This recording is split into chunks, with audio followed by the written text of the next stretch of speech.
Hello there. This is this is a bit awkward, isn't it? You guys usually get a VOD after I stream, now don't you? Well, let's just say that did not go according to plan.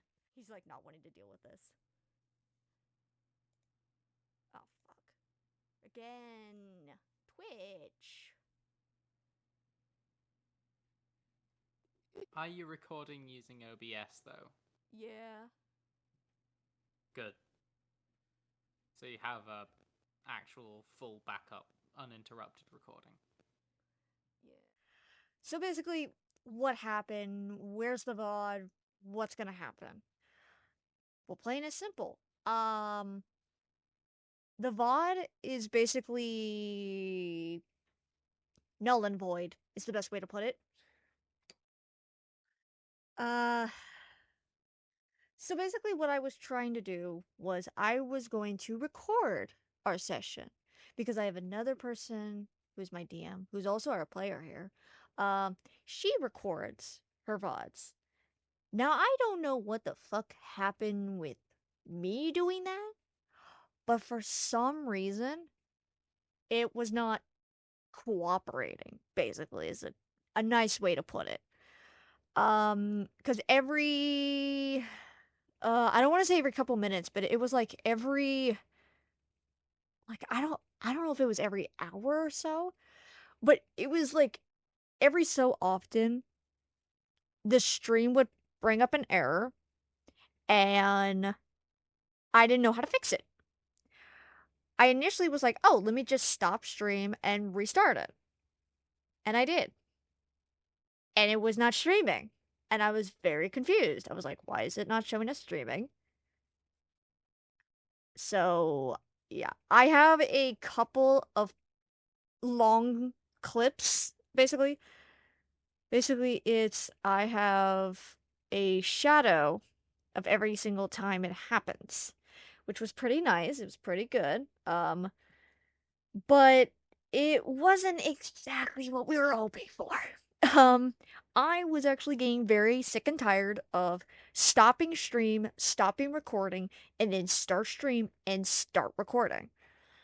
So at some point after I think the third time of me trying to get this to work, I said, fuck it. I don't care if this is still streaming. I know it's not streaming because I have an error. Because I like watching the stream from my phone alongside my computer. That way I can keep tabs on both sides of things. Because I am a little bit paranoid about my streams.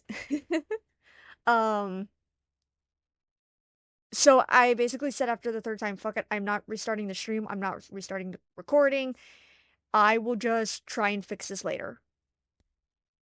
And let's just say I'm choosing a different approach to this.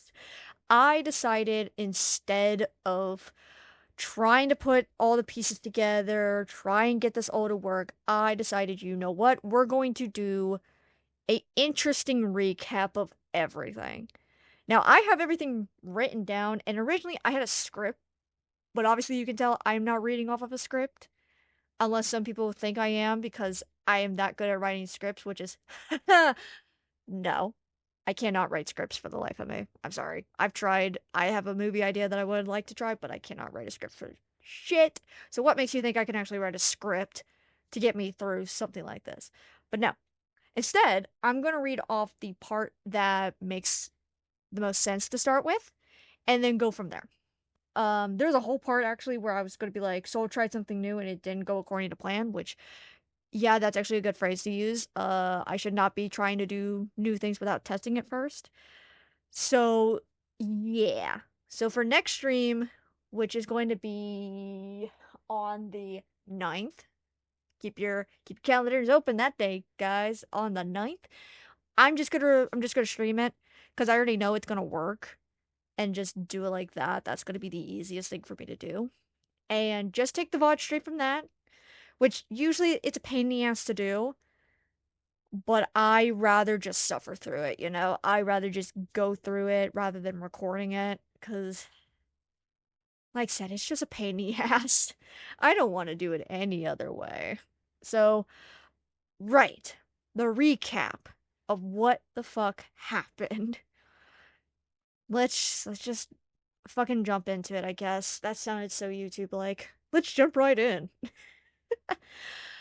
So, yeah, and I'm gonna try and keep this under 20 minutes, which, knowing me, I'm gonna keep this under 20 minutes because I'm reading off of a script actually close to right now. So, like I said, let's just start with the recap, I guess. So, during the stream, this is basically what I can remember of what happened. I'm not gonna go over every little detail everybody did.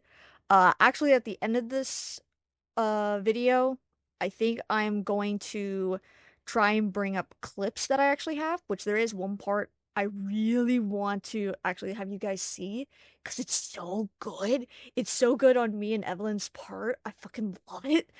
That was good fucking role play. Thank you, Evelyn, for being so good at that. Like that was top tier. Normally you do absolute top tier, but that was top tier on my side. So, yeah, let's go over what the fuck happened to the party, which I'm gonna let everybody know there was only three of my players. My one was gonna show up, but then something happened, and the other one was scheduled for work, which is fine.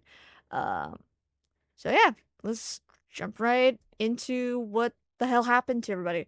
So, it starts with the party got to the rooms, and I forgot what the room situation was like, so I just said everybody got their own room. Everybody got their own room, whatever. Um, and I was not wanting to remember what the fuck happened with that situation. So then we talked about when everybody was waking up, Starch mentioned that his character is an elf, so technically they wake up very early because they don't need a whole lot of sleep, and technically they go into a trance, so there's a big difference. Um, so he woke up early, and then soon after, everybody else followed. Uh, we then had a discussion about Leanne's character, who I think it's a half elf or they're an elf. I honestly don't know. They're one of the two. They're very similar, but one actually does need a lot more sleep. Uh, so yeah, after they all get out of their rooms and into the hallway, they are actually met by the chef person, the lady, who is very confused on why there's people in the uh town hall, and then kind of puts two together that these people obviously go with the mayor, and so she was kind of a little bit miffed, you know. She was just like, I wish I was told, but was not. But she was just like, you know what, guys, I'll get you guys some food. Just follow me. So they follow. They go down the hallway. Stuff happened. I'm not saying what, but stuff happened. It's not that important, but stuff happened. They get to the basically a cafeteria, but it's just a giant dining kitchen area where there's beautiful tables to the right, and then to the left is actually the kitchen area, which they can watch them cook. And I did make kind of a mark that in the middle, it's basically a cobblestone oven situation where they put food in, and then a couple minutes later they take it out and it's ready basically. Uh, so yeah, there's that. Um, and then a little bit later, the mayor actually comes inside and saw them, and then promptly remembered, oh, right, I have people in this place. Fuck. He's kind of forgetful. He's old. And he decided he wanted to talk with them a little bit. He mentioned that he's very happy that things are all good, that was really good. That's good on my part that I remembered that. Like I said, he talks to the group. He's telling them how happy he is that they helped him, especially with the whole wedding that happened. Because a lot of his guards were wanting to be paid extra for doing it, and he was just like, he couldn't really do it. He definitely could, but let's just say the guards are actually paid very well. They're paid pretty good for what they're doing. They just wanted extra. And he figured the party would have done it and probably would not have really asked for much more. because they are actually getting a lot of money from this. We calculated how much there was for this. Um, so after a little bit of talking, the mayor looked behind, saw that his food was ready, and probably told him, "Hey, just come into my office after food," and took his and probably left. Uh, and then a little bit later, the party's food came. They ate, and then soon after that, they decided we're gonna get dressed and we're gonna go to the bulletin board. Why they went to the bulletin board, I have no clue, but we don't argue on what they wanted to do. But they went to it and they realized a lot of the problems that were happening have now been fixed. The most that they saw were just like a couple random ads for things, along with some highlights of what has been going on, and pretty much no jobs for anybody at the moment. Which they were all like, "Sweet, that's good. We're happy with that. That's done." Sorry, my brain kind of froze for a second. And then one of the other guards named Craig decided, not decided, but he was told to go get the party members, and he did. He told him, "Hey, could you guys just come inside for a little bit?" And he led him down the hallway. The hallway was perfectly fine this time. Because you remember, there's something going on. So they get to the mayor's office, and the mayor basically points out that there are three bags. Each one actually came from the jobs that they did. The first bag came from Renee's uh, shop. The other one was the children thing, and then the other one was from the mayor himself.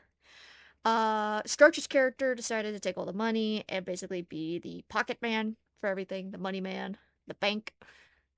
And we did the entire calculation, and it came to roughly about 600 gold, 50 silver, and 4 platinum.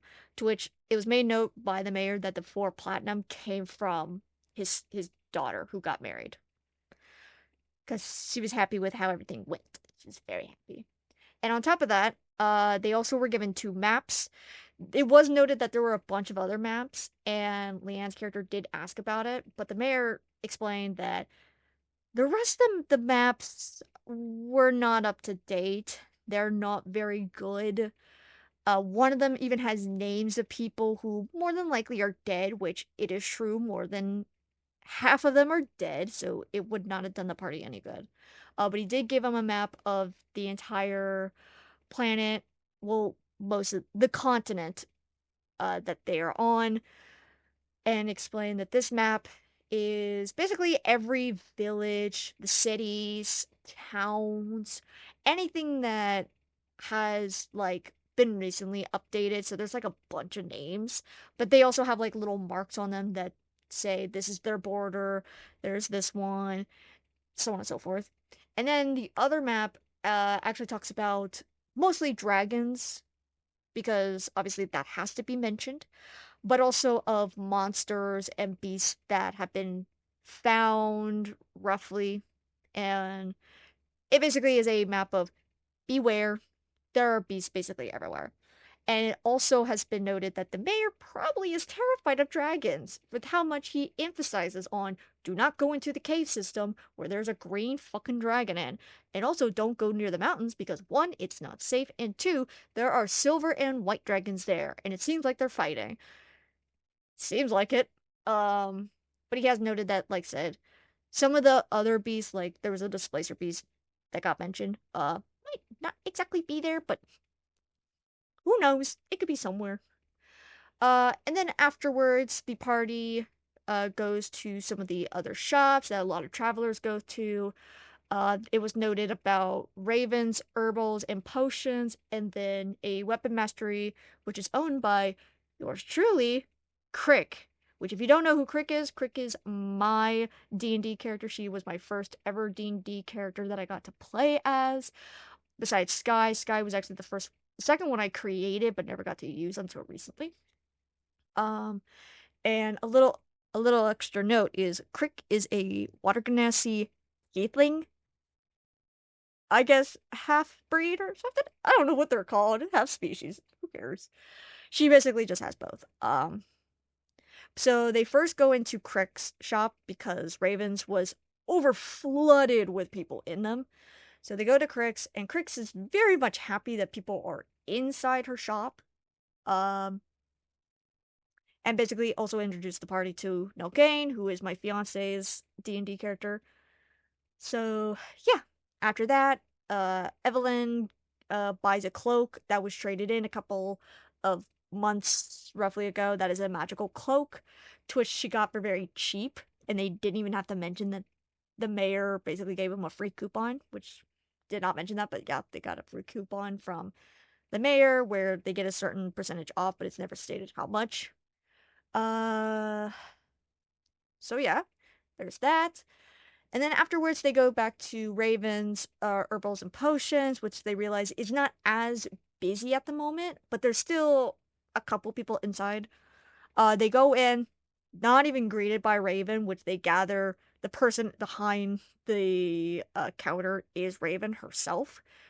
And mind you, I also make note that she is reading a book and is actively ignoring people unless they ask her questions. Um, which was true because Leanne's character basically goes up to one of the glass cases that is locked and basically asked about one of the potions, and Raven basically gave her a look and just said, "Yeah, and." So, but both Starch and Leanne's characters both get potions. There's like a couple, and it was relatively I can't remember how much it was, but it was relatively cheap for what it was. Sorry. It's very cold here.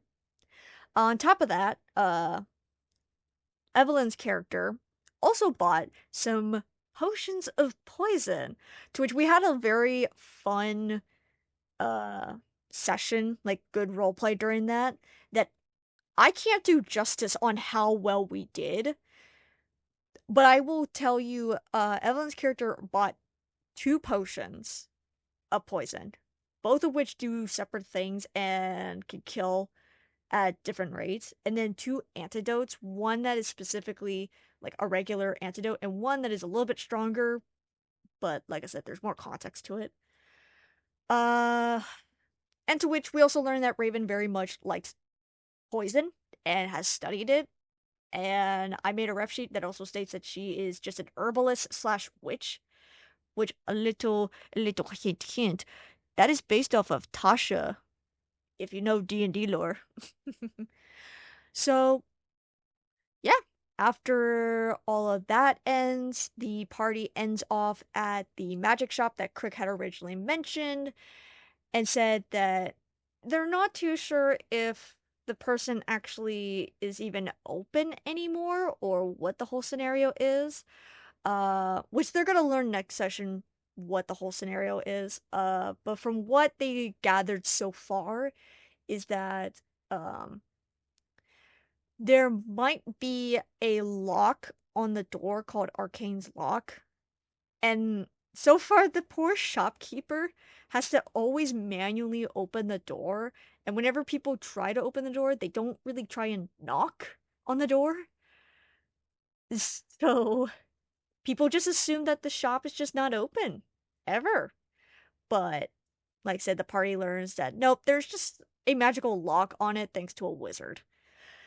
But yep, and that is roughly where the party ended off last session. We didn't get as far as I would had wanted to get to.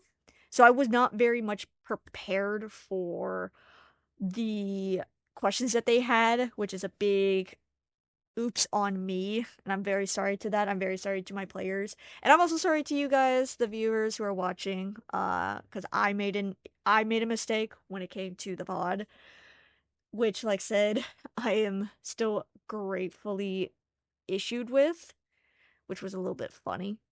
Um, so basically, yeah, that is as much as I could probably give you guys. I'm, like I said, I'm still very sorry for what happened. I even apologize to my players because this was like totally out of my like range. I was not prepared to have this much issues. But I'm glad that I was able to at least make this for you guys. I wanted you guys to still have a video that you guys could listen to, even if it is short. And like I said, I'm going to include certain clips that happen just because they were really fun, and I had such a blast that last session, and I cannot wait for the next coming session.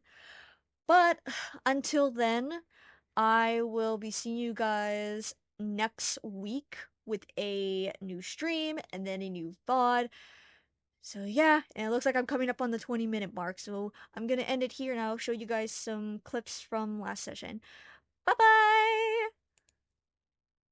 And you can tell he's a bit kind of nervous as well.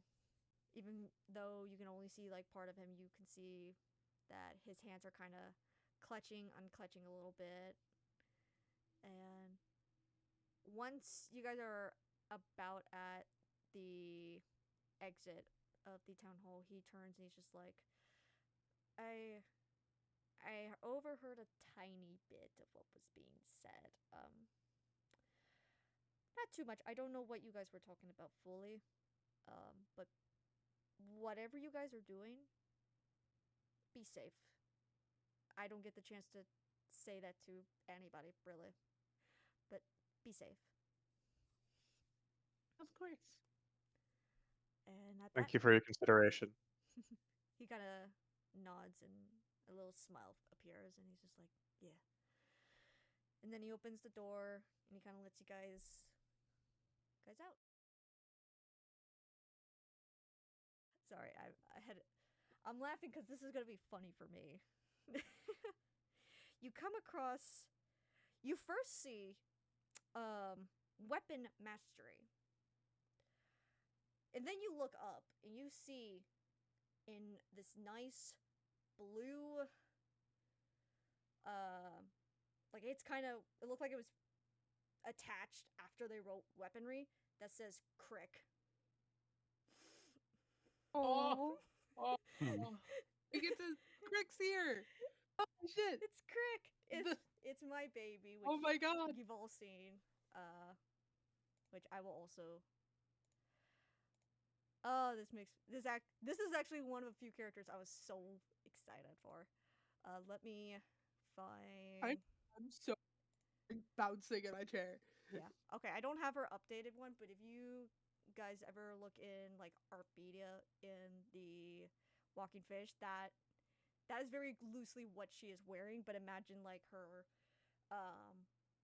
shirt, probably like different colors.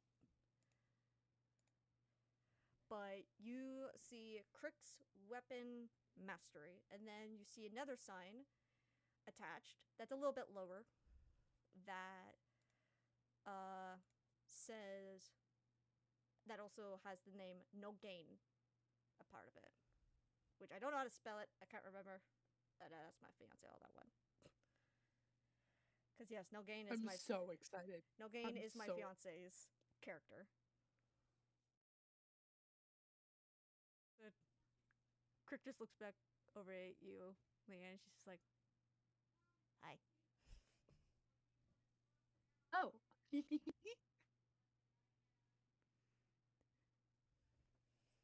So yeah, He goes, hello. she just has a smile, just a regular old smile. Yeah, my god, they actually get to meet. Oh my god. And funny enough, as she's just looking at you, she's just like, you know, you're a bit familiar to me. I don't know how. Realistically, I don't know how. Yes, that's so. Yeah. I wish I knew how, but Well, that's wonderful.